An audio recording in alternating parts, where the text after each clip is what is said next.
Good morning sir. Good morning. Good morning. Alin Jose പെരേരയെ 50 ലക്ഷം മുടക്കി ഡയറക്ടറാക്കി വെച്ചിരിക്കുന്നത് വിളിക്കാനല്ല, നിങ്ങൾക്ക് തോന്നിയ പോലെ ചെയ്യാനല്ല. ഒരു പേമാരെ മര്യാദക്ക് അല്ലെങ്കിൽ ആ സിനിമ കെട്ടി അറിയാല ഞാൻ ആ കാര്യത്തിനകത്ത് കഴിയും. ഓക്കെ കടേ ഒരു ഗ്രേഡ് ഉണ്ട്, ആ ഗ്രേഡിന് അങ്ങോട്ട് പോകാൻ പാടില്ല അറിയാല. പ്രൊഡക്ഷൻ ജ്യൂസ് ഉണ്ടോ? Juice orange juice, apple juice, pineapple juice, mosambi juice, juice ഉണ്ടോ? പിന്നെ ബദാം ഷേക്ക് ഉണ്ടോ? Milk shake. Camera role.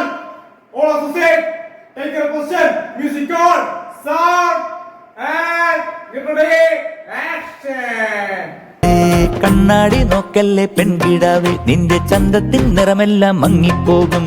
കണ്ണാടി കാണുന്ന നേരെല്ലാം എന്റെ കണ്ണിന്റെ മുമ്പിലാ നിന്റെ ചന്തം. സിനിമ പഠിക്കാൻ നിങ്ങൾക്ക് വന്നേക്കാനല്ല സിനിമ പിടിക്കുന്നത്. ഒരേക്ക് അവരേക്ക് അറിയാൻ പാടാത്തവര് ലൊക്കേഷൻ പറഞ്ഞിടും ഓഡിയേറ്റർമാരെ. നിങ്ങള് വെറുതെ ആൾക്കാരെ എന്റെ ഇത് ശൗര്യം കുടിക്കല്ലേ? അലിൻ ജോസ് പെരേരയും കേട്ടല്ല.